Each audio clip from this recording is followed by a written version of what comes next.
Fala aí, meus ninjas, Rodrigo aqui trazendo pra vocês mais um review de Ninjago, dessa vez do 15º episódio da 15ª temporada, A Queda do Monastério. Quem narra o título desse episódio é o Mestre Wu, e o episódio já se inicia, com os 4 ninjas originais, ou seja, o Kai, o Jay, o Zen e o Cole, ainda presos dentro daquele vagão de metrô na linha N, e eles até tentam encontrar uma saída, porém, as tentativas deles só levam ao desabamento do teto.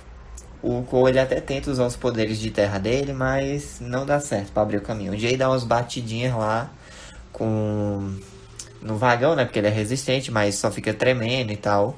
Então eles pegam o comunicador do Kai e decidem pedir ajuda. Só que o sinal tá muito ruim lá embaixo. Então o Kai entrega o comunicador dele para o Zane para ele tentar amplificar o sinal, Enquanto isso, lá no monastério, o Mestre Wu, a Nia, a Pixel e a Skylor estão tentando, falar com os ninjas e tal. Eles sabem que os ninjas estão parados ali, mas não conseguem contato com eles de jeito nenhum. Porém, quem aparece para fazer uma visitinha ao monastério? Isso mesmo. O elevador é ativado do nada e quem aparece é o Conselho do Rei de Cristal. Mais especificamente, a Asfira, o Feiticeiro Caveira, o Pythor e o Mecânico. O Sr. F, para quem esqueceu, ficou lá com a Harumi, no Templo de Cristal, vigiando o Lloyd. E aí, eles vieram até ali, no hangar, para pegar as armas douradas. E o Mestre Wu diz, peguem se puderem, Eles começam brigando e tal. A Nia ainda tá um pouco fora de forma, ela consegue meio que jogar, o Feiticeiro Caveira pra longe, mas o Pythor usa muito da invisibilidade na Kondrai dele para enganar tanto a Nia quanto a Skylor. A Pixel também é jogada longe por causa do Mecânico, então só sobra o Mestre Wu. Ele até consegue segurar as Asfira, o Vangelis e o Mecânico por um tempo.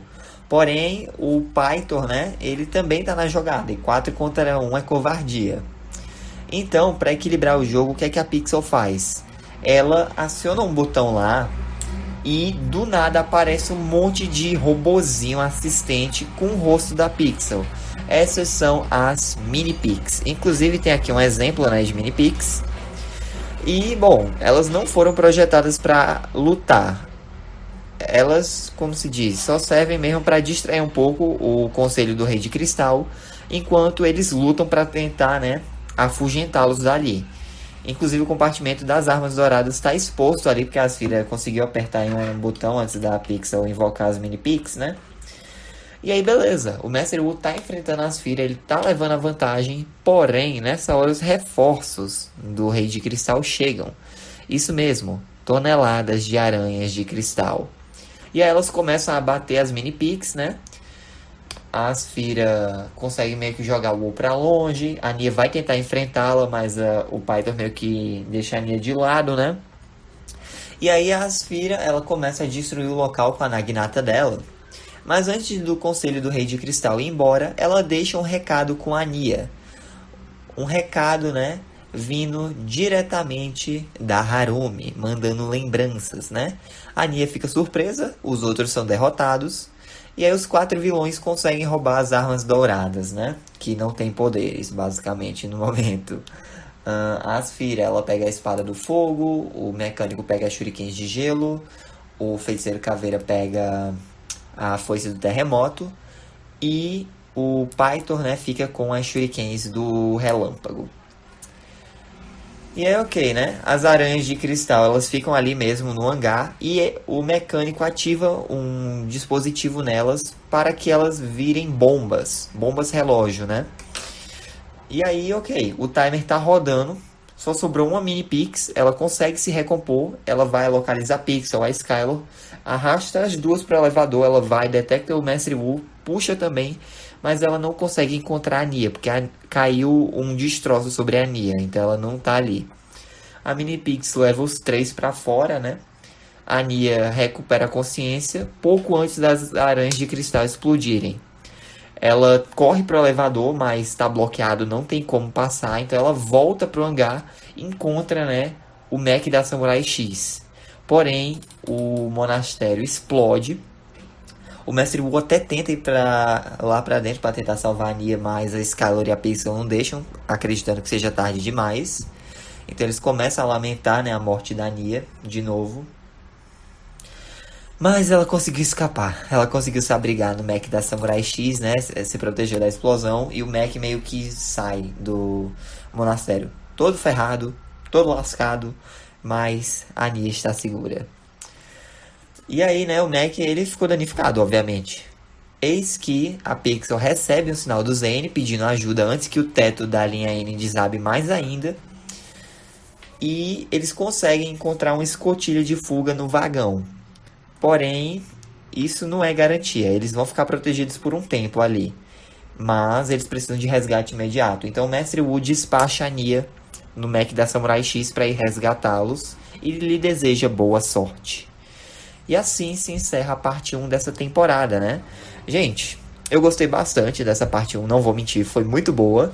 Claro, tem algumas ressalvas no roteiro, né? Por exemplo, beleza, a Nia voltou, mas, tipo, ela fica com aquilo, eu sou incapaz, eu não posso fazer nada. Tipo, Nia, cadê o seu desenvolvimento da temporada anterior? Onde você descobriu que sim, você é capaz das coisas. Você não necessariamente precisa de poderes, basta confiar em si mesma e você já livrou a galera de situações bem piores. Você consegue. Não tem pra que você ficar desacreditada. É frustrante perder os poderes? É, mas os poderes não te definem. E aí, né? Tipo, beleza, essa é a minha ressalva. A Nia, tipo, ela ignora o arco de desenvolvimento que ela teve na temporada anterior, achando que ela só é os próprios poderes. Outra coisa que eu não gosto, trazer a Harumi e o Overlord de volta. A Harumi teve um desenvolvimento ótimo como vilã na temporada 8 e anti-heroína, por assim dizer, na temporada 9, né? Tanto é que a última cena dela foi ela salvando uma família para que outro silencioso não fosse criado. Mas não, eles tinham que trazer Harumi de volta, né?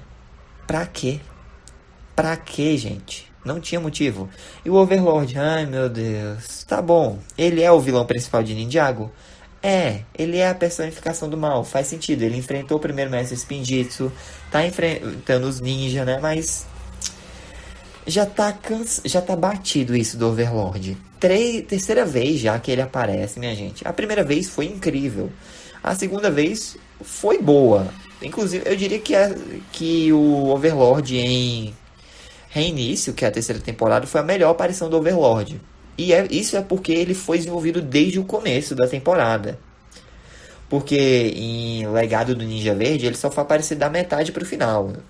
E foi com aquela orbe manipulando o Garmadon. Então, mesmo assim, ele não teve um desenvolvimento propriamente dito. Tanto é que ele só apareceu em corpo físico nos 2 últimos episódios da temporada. Já a terceira temporada, não. A terceira, ele foi o vilão e pronto. Mas o problema é porque trouxeram ele logo na temporada seguinte a qual ele foi derrotado. Então, tipo, qual é? E aí eles trazem de novo o Overlord, só que com outro nome, o Rei de Cristal.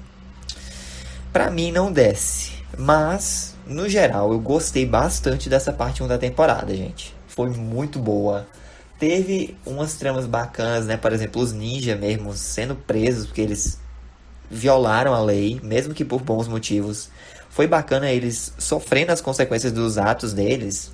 Foi um pouco injusto? Foi, principalmente por causa desse prefeito ruim, que é o prefeito Trustable, né? Os novos ninjas são um pé no saco. Gostei de ver o Derek como advogado. O Derek sempre é bem-vindo, né? A Skylar fazendo parte da equipe. Eu espero que ela tenha um desenvolvimento bacana nos próximos episódios, né? Mas é isso, gente. Vamos falar um pouco agora sobre as curiosidades do episódio? A cena, né, em que o Mestre Wu meio que faz assim com o chapéu após a batalha é uma referência à luta dele contra o Garmadon em Lego Ninjago, o filme. Embora universos diferentes, né? É o mesmo movimento que ele faz com o chapéu. A trilha que toca na cena em que o Mestre Wu, a Pixel e a Skylar pensam que a Nia faleceu, né? É a mesma que toca durante a queda do Cole, durante a Marcha Oni, né? No episódio 3 da temporada 10. No dia 2 de outubro de 2021, o Tommy Anderson revelou parte do roteiro da luta do Wu nesse episódio, afirmando que se trata de facilmente uma das cenas de luta mais complexas da história da série. Isso eu concordo, é uma cena muito boa de luta.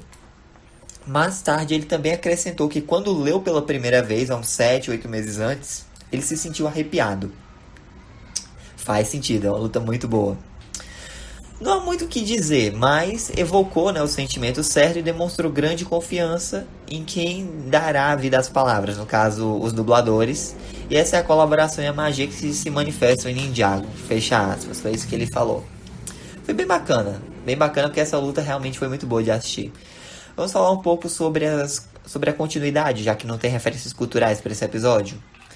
O Cole, ele menciona que ele já esteve mais fundo do que isso. Isso é uma verdade, pois na temporada 13, ele, o Mestre Wu e a Vanya, né, foram jogados lá no fundo do poço, onde se encontraram com os Upply, que antes se chamavam de Lowly, né? A Asfira foi quem guiou o resto do conselho do Rei de Cristal para o hangar de veículos, porque ela descobriu sobre esse elevador secreto no episódio 6 dessa temporada, quando o Lloyd contou para ela, né, para que ela pudesse escapar, porque ele prometeu para ela que diria onde ficaria o elevador. Inclusive, ela também faz um trocadilho com Wu e perdedor, em inglês, né, ela chama ele de Loser, que é uma mistura de Wu e Loser. Aqui só ficou perdedor mesmo. Basicamente, esse é o apelido que a Asfira deu pra ele no mesmo episódio em que o Lloyd prometeu que ia dizer onde era o elevador pra ela. O Pythor mais uma vez expressa irritação pelo desejo constante da Asfira por vingança, que nem a gente já viu no episódio 12 dessa mesma temporada. E eu concordo, a Asfira é um saco, o tempo todo ela fica vingança, vingança, vingança. Oh, que mulher chata. Mas enfim, né? Nesse episódio é revelado que as Mini-Pix são as responsáveis por ajudar a Pixel a finalizar os veículos com mais rapidez e eficiência nesses últimos anos, né? A Nia até acreditava que a Pixel estava fazendo isso por conta própria.